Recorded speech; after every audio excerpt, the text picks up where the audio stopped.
अस्सलाम वालेकुम स्टूडेंट्स, कैसे हैं आप स्टूडेंट्स। आज हम चैप्टर नंबर 3 स्टार्ट करने जा रहे हैं, that is crystal binding and elastic constant. तो ये पहले वाला तो जो टॉपिक है ना, ये बहुत ही इजी है, सारा थ्योरेटिकल है, तो हम इसको जो है ना वो स्टडी करते हैं। ये आप लोग पहले भी जो है ना एफएससी के अंदर पढ़ के आए हैं।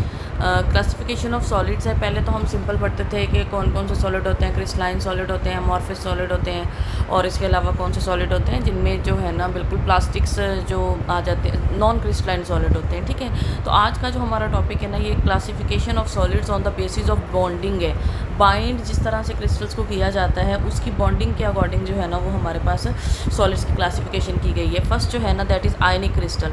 आयनिक क्रिस्टल कौन से होते हैं? जिसके अंदर जो है ना एटम्स, दो एटम्स अपने जो है ना इलेक्ट्रॉन आउटर में, वैसे आपको पता है कि बॉन्डिंग जो है ना वो क्यों होती है। बॉन्डिंग होती है कि जब इलेक्ट्रॉन कंप्लीट नहीं होते, कोई भी एटम जो है ना वो अपने आउटर मोस्ट शेल में 8 इलेक्ट्रॉन्स चाहता है। अगर उसके आउटर मोस्ट शेल में 8 इलेक्ट्रॉन्स नहीं है, वैसे तो कम्प्लीटली फिल होना चाहिए, लेकिन 8 इलेक्ट्रॉन की जो है ना वो ज़्यादा कंसंट्रेशन है। तो 8 इलेक्ट्रॉन करने के लिए ना वो अपने आप को स्टेबल करने 8 इलेक्ट्रॉन करता है तो वो स्टेबल हो जाता है, और 8 इलेक्ट्रॉन्स करने के लिए वो क्या करता है, वो बॉन्ड बनाता है। तो बॉन्ड्स की टाइप्स हैं, आयनिक बॉन्डिंग है, कोवलेंट बॉन्डिंग है, मेटेलिक बॉन्डिंग है।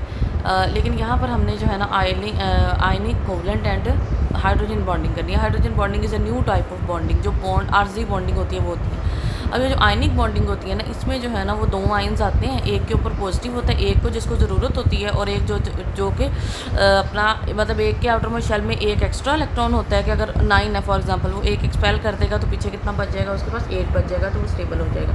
अब एक एटम है जिसके पास 7 इलेक्ट्रॉन्स हैं, तो वो 7 इलेक्ट्रॉन्स को क्या करता है, 7 इलेक्ट्रॉन्स के लिए उसको एक चाहिए, तो वो जिसके पास एक ज़्यादा होता है, वो एक जिसके पास कम होता है, वो दोनों आके अपना अपना इलेक्ट्रॉन दरमियान में रख लेते हैं, और दोनों अपनी जो है ना वो इसकी कमी पूरी कर लेते हैं। ठीक हो गया। एक क्लास इसमें होती है शेयरिंग। क्या होती है? शेयरिंग, मतलब दोनों अपने अपने इलेक्ट्रॉन लेके आते हैं और उसको आपस में शेयर कर लेते हैं। एक क्लास ऑफ क्रिस्टल, अच्छा, जो इलेक्ट्रॉन जिसके पास एक्स्ट्रा होता है, जिसके पास इलेक्ट्रॉन एक्स्ट्रा होता है उसके ऊपर नेगेटिव चार्ज होता है, और जिसके ऊपर जो गेन करता है उसके ऊपर कौन सा चार्ज आ जाता है? पॉजिटिव, पार्शियल पॉजिटिव चार्ज आता है। तो ऐसे शेयरिंग की वजह से जो बॉन्ड बनता है उसको हम कौन सी बॉन्डिंग कहते हैं? Ionic bonding. और उसकी वजह से जो क्रिस्टल जनरेट होता है that is called ionic crystal.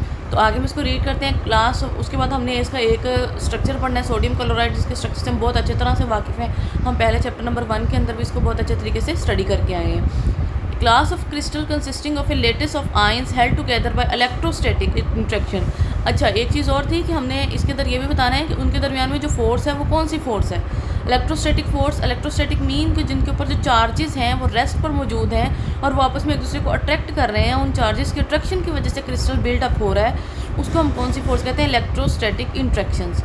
They exhibit so strong absorption of infrared radiation and have planes along which they cleave easily. Cleave easily में यहाँ से मूव कर सकते हैं, ईजीली जो है ना अपनी प्रॉपर्टीज़ वहाँ पर रहते हुए एग्जिबिट कर सकते हैं। ठीक है। The class of crystal consisting of A latest of आइन held together by strong electrostatic attraction. मैंने यहाँ पे स्ट्रॉन्ग का वर्ड इसलिए यूज़ किया है कि ये स्ट्रॉन्गली बॉन्ड होता है सबसे, इनको तोड़ना आसान नहीं है, क्योंकि एक पॉजिटिव चार्ज है, एक नेगेटिव चार्ज है। पॉजिटिव नेगेटिव चार्ज के अंदर आपस में क्या होती है? इंट्रैक्शन होती है। They exhibit strong absorption of infrared radiation and have planes along which they cleave easily. तो इनके जो प्लेन्स होते हैं उनके अलॉन्ग ये ईजिली मूव कर सकते हैं, डिफॉर्म हो सकते हैं। अगर हम उनके ऊपर स्ट्रेस अप्लाई करते हैं, मेन इस चैप्टर के अंदर हमने स्ट्रेस और स्ट्रेन को पढ़ना है, तो स्ट्रेस अप्लाई करते हैं तो वो किसी डायरेक्शन के अंदर क्लीव हो जाते हैं, मूव कर जाते हैं। An ionic crystal consist of ions bound together by electrostatic attraction which are arranged in a regular geometric structure. इस बारे में हम बहुत अच्छे तरीके से पहले भी पढ़ चुके हैं कि जो आयनिक क्रिस्टल होता है इसके अंदर लॉन्ग रेंज ऑर्डर होता है। Example of such crystals are alkali halides. Alkali halides alkali metals के साथ जब हैलाइड्स मिलते हैं, हैलाइड्स में क्या है? क्लोराइड है, फ्लोराइड है, ब्रोमाइड है, आयोडाइड है, फ्लोराइड है। ठीक है। और अल्कली मेटल्स कौन सी होती हैं? ग्रुप 1 की जो मेटल्स होती है ना, except hydrogen, sodium, potassium, strontium, ये सारी जो है ना, सीजियम, ये सारी कौन सी एटम हैं? अल्कली मेटल्स हैं। Potassium fluoride, potassium chloride, potassium bromide, potassium iodide, sodium fluoride, sodium chloride, other combination of sodium, caesium, rubidium और लिथियम आयन, सॉरी इसमें लिथियम भी है, with halogen ion such as a fluoride, bromide, chloride and iodide. ये आप लोगों ने अगर chemistry पढ़ी है तो ये आप लोगों ने बहुत अच्छे तरीके से चीज़ें पढ़ी होंगी। This solids tend to be quite hard and have high melting points. Definitely कि अगर इनके दरमियान में इंट्रैक्शन है वो बहुत स्ट्रॉन्ग है तो इनके मेल्टिंग पॉइंट भी ज़्यादा होंगे, बॉइलिंग पॉइंट भी ज़्यादा होंगे, और स्ट्रॉन्ग फोर्सेज जो है ना वो एग्जिस्ट करेंगी between oppositely charge ions. The exact arrangement of ions in the latest varies according to the size of the ions in the crystal. Clear. अब एक केस स्टडी हमने सोडियम क्लोराइड इसका जो है ना वो आयनिक क्रिस्टल का एक स्ट्रक्चर स्टडी करना है। The properties of NaCl reflects the strong interaction that exist between the ions. It is a good conductor of electricity when molten state. ये अंडरलाइन कर लें कि जो सोडियम क्लोराइड है वो मोल्टन स्टेट में गुड कंडक्टर है, but poor in the solid state. When melted the mobile ions carry charge through the liquid. NaCl crystals are characterized by strong absorptions of infrared radiations and have planes along which they can easily cleave. Structurally, each ion in sodium chloride is surrounded by 6 neighboring ions of the opposite charge. The resulting crystal lattice is of type of known face as face center. ये सारी चीज़ें हमने पढ़ी हुई हैं। उसके बाद है जी हाँ जी, cubic face centre. Cubic meaning the lattices are equally spaced in all 3 dimension and all cell angles are 90 degree. How can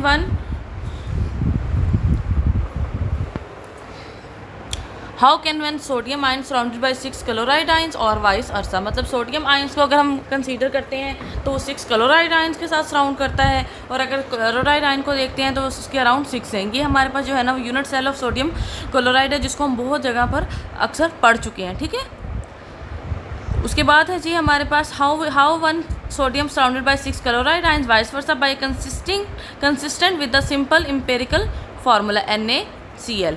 the answer is that each of the, मतलब क्वेश्चन है कि किस तरह से जो है, the answer is that each of the 6 chloride ions sits at the centre of its own octahedron whose vertices are defined by 6 neighboring sodium ions। ये देखिए, अगर हम दरमियान में से एक क्लोराइड आयन को अगर कंसीडर करते हैं तो इसके अराउंड 1 2 3 4 5 और एक जो इसकी बैक साइड पे है 6 1 2 3, मतलब अगर इसके हम ऑक्टाहेड्रॉन बनता है ना, तो ऑक्टाहेड्रॉन के जो है ना साइड्स के साथ क्या अटैच है, NaCl6 है ना, तो 6 साइड्स के साथ ये अटैच है 1 2 3 4 5 और एक इसके फ्रंट पर जो होगा 6। ये देखें ना, एक ये हो गया 1, ये अगर हम ये वाला कंसीडर करते हैं 2, एक इधर से 3, एक 4 5 और अब एक इसके सामने, एक डेफिनेटली इसके सामने भी तो होगा ना, तो ये हो गया एक 6। तो ये 6 जो है ना, हर आयन को अगर हम कंसीडर करें और उसके इर्द गिर्द देखें तो वो 6 आयन्स को सराउंड कर रहा होता है। ठीक हो गया। This might seem to be corresponds to Na6Cl6 but not that the central sodium ion is shown in figure can claim only a 1/6 share of each of its chloride ions neighbour. मतलब कि अगर हम देखें तो एक sodium जो है वो 1/6 जो है ना उस शेयर रखता है ईच क्लोराइड आयन के लिए, क्योंकि उसके अराउंड तो 6 है ना, जैसे हमने वो 1 लेटेस्ट पढ़ा था। तो एक अगर उसके अंदर देखें, but note that central sodium ion shown in figure 3.1 only 1/6 share of each chloride ion. देखें कि अगर मैं इस सोडियम की बात करती हूँ, इस वाले की, तो हर क्लोराइड के साथ उसका 1/6वां हिस्सा आता है। ठीक है, क्योंकि एक सोडियम आगे 6 क्लोराइड के साथ मिला हुआ है। समझ आ गई है? कोई चीज़ ना समझ आए तो आप मुझसे दोबारा पूछ सकते हैं। Therefore, the formula NaCl is not just the simplest formula but correctly reflects the 1:1 stoichiometry of the compound. As in all ionic crystals, there is no distinguishable molecular units that corresponds to NaCl's simplest formula. Sodium chloride, like virtually all salts, is a more energetically flavored configuration of sodium and chlorine than elements in the individually। ठीक है, तो ये sodium chloride जो है ना, ये सब को जो है ना वो एक्सप्लेन करता है कि जिस तरह सोडियम क्लोराइड की है ना स्ट्रक्चर है, ऐसे ही बाकी सारों का होगा। Next is the covalent crystal. Covalent crystal क्या होता है, हम ये पढ़ते हैं कोवलेंट क्रिस्टल के अबाउट। कोवलेंट क्रिस्टल जो होता है ना बच्चे, ये होता है कि अगर हमारे पास बॉन्ड उसमें तो मुकम्मल डोनेशन हो जाती है ना, कि वो अपना इलेक्ट्रॉन आता है और उसने अपना एक एक्स्ट्रा इलेक्ट्रॉन दूसरे एटम को दे दिया, तो जो है ना एक के ऊपर पॉजिटिव चार्ज आ गया, एक के ऊपर नेगेटिव चार्ज आ गया। अब पॉजिटिव और नेगेटिव एक दूसरे को अट्रैक्ट करेंगे बाय स्ट्रॉन्ग इलेक्ट्रोस्टैटिक फोर्स। लेकिन कोवलेंट क्रिस्टल के अंदर क्या होता है कि दोनों जो एटम है ना, फॉर एग्जाम्पल अगर हम बात करते हैं कि एक क्लोरीन है, क्लोरीन के आउटर मोस्ट शेल में जो है ना वो 7 इलेक्ट्रॉन है। हाँ जी 7 है, और दूसरा क्लोरीन है उसके भी 7 इलेक्ट्रॉन्स हैं। अब ये क्या करते हैं कि 7वां इलेक्ट्रॉन जो है ना वो अपना क्लोरीन, दोनों क्लोरीन जो है ना वो दरमियान में रख देते हैं। मतलब कहते हैं कि इसका दो, मतलब ये देखें कि अगर हमारे पास एक ये क्लोरीन का 7वां इलेक्ट्रॉन है और दूसरा क्लोरीन है ना उसका ये है, ये भी अपना दरमियान में रख देगा और ये वाला अपना क्लोरीन दरमियान में रख देगा, दोनों दरमियान में शेयर करेंगे। अगर हम इसको देखते हैं तो ये इसकी तरफ भी है और ये इसके साथ भी है। पहले इसके पास 7 थे ना, तो ये 7 ये और 7वां ये हो गया ना, और ये क्लोरीन का 8वां, मतलब ये भी सेटिस्फाई हो गया अपने, इसकी भी जो है ना वो स्टेबल हो गया और ये वाला क्लोरीन भी स्टेबल हो गया। इस तरह से ये दोनों क्लोराइड आयन आपस में क्या हो गए हैं, स्टेबल हो गए हैं। अब इनकी स्टेबिलिटी हमें ये बताती है कि दोनों क्लोराइड आयन ने क्या किया है, अपना अपना एक एक इलेक्ट्रॉन लेके आए हैं, दोनों ने दरमियान में रख दिया कि तुम भी इसका शेयर ले लो और मेरा भी शेयर। तो इस तरह से जो बॉन्ड बनता है ना उसको हम क्या कहते हैं, कोवलेंट बॉन्डिंग कहते हैं। और कोवलेंट, इसकी वजह से जो क्रिस्टल जनरेट होता है that is called the covalent crystal.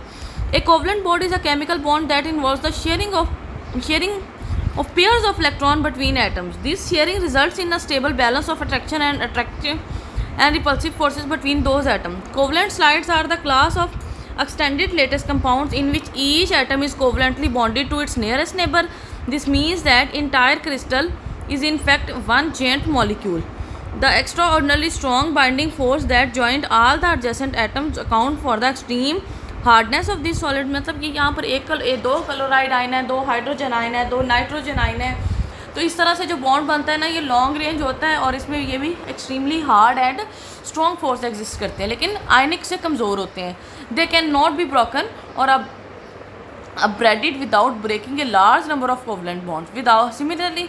अच्छा, ये तो सिंगल बॉन्ड बनता है ना आयनिक बॉन्ड, लेकिन कोवलेंट बॉन्ड जो होता है ये डबल भी हो सकता है, ट्रिपल भी हो सकता है। मतलब हो सकता है कि किसी एटम के पास कोई एटम एक इलेक्ट्रॉन शेयर करने की बजाय 2 कर लेगा तो डबल बॉन्डिंग हो जाएगी, 3 कर लेगा तो ट्रिपल बॉन्डिंग हो जाएगी। ठीक हो गया। Similarly a covalent solid can not melt in the usual sense since the entire crystal is one giant molecule. When heated to a very high temperature, these solids usually decompose into their elements. Another property of covalent network is poor electrical conductivity. Since there are no delocalized electron when molten, unlike ionic compound, the substance is still unable to conduct electricity. अब देखें ना कि जब ये melt होता है या अलग होते हैं ना, तो क्या होता है कि जिस मैंने क्लोरीन के बारे में बताया ना कि जिस एटम ने अपना अपना इलेक्ट्रॉन शेयर किया होता है ना, वो अपना इलेक्ट्रॉन वापस लेके चल पड़ता है। ठीक है, वो उसके साथ दोबारा शेयर नहीं करता। मतलब जिसको लगा कि हाँ भाई ये बॉन्ड टूटने वाला है, तो एक क्लोरीन ने अपना इलेक्ट्रॉन संभाल लिया, दूसरे ने अपना संभाल लिया, तो वो अलहदा नहीं होते। उसमें जो आयनिक बॉन्ड के अंदर वो मुकम्मल शेयर दे देता है, लेकिन इसके अंदर सिर्फ शेयरिंग होती है। तो जब ये सेपरेट होते हैं तो अपनी अपनी चीज़ लेके साथ चल पड़ते हैं, तो कोई भी फ्री इलेक्ट्रॉन इसके अंदर मौजूद नहीं होता। अब जब फ्री इलेक्ट्रॉन ही नहीं है तो किसी भी सूरत में ये कंडक्शन नहीं करेंगे। Since the macro molecules consist of uncharged atoms rather than ion, this is also contrary to the most form of metallic bonds. उसके बाद है जी एक case study, allotropes of carbon. Graphite is मतलब कोवलेंट की आगे एग्जांपल आ गई है। सबसे पहली तो जिसकी एग्जांपल है that is the carbon. Graphite is allotrope of carbon. Carbon के एलोट्रॉप्स पढ़ेंगे। एलोट्रॉप्स वो होते हैं कि जिनकी ना स्ट्रक्चरल प्रॉपर्टीज डिफरेंट होती है। Graphite is an allotropes of carbon. In this allotrope each atom of carbon form 3 covalent bond leaving 1 electron in each outer orbital delocalized, creating multiple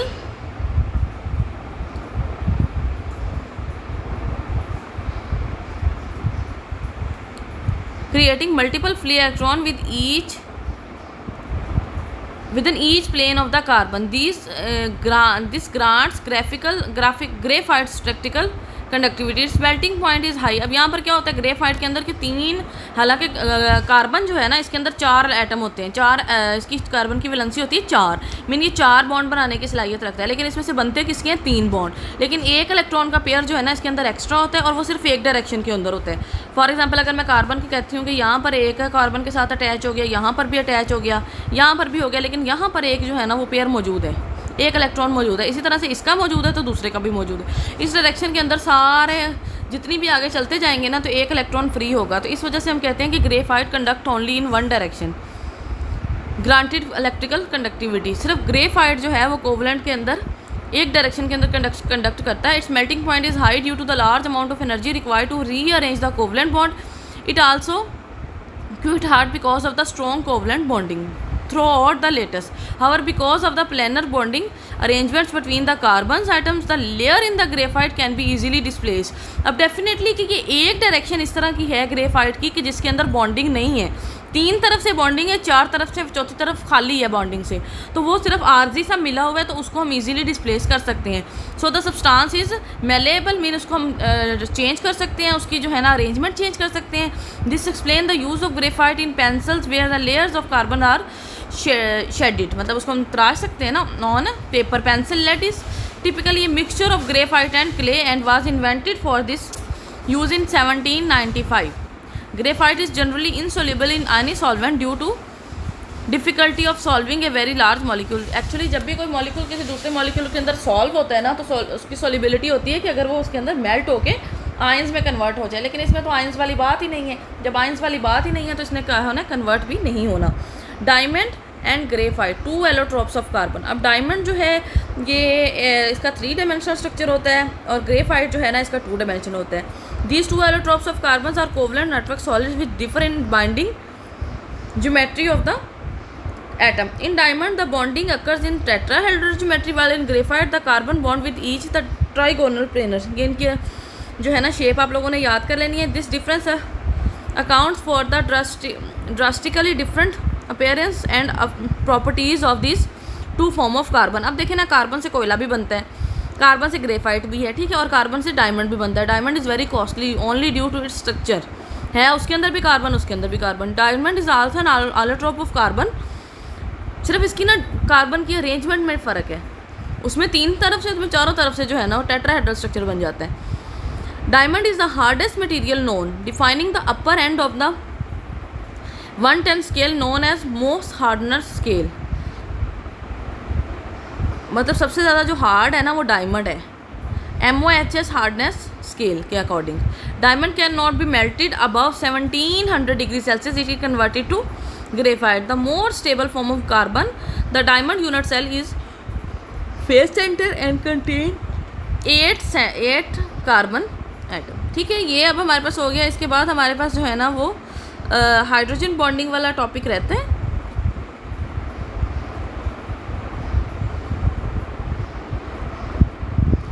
hydrogen bonding,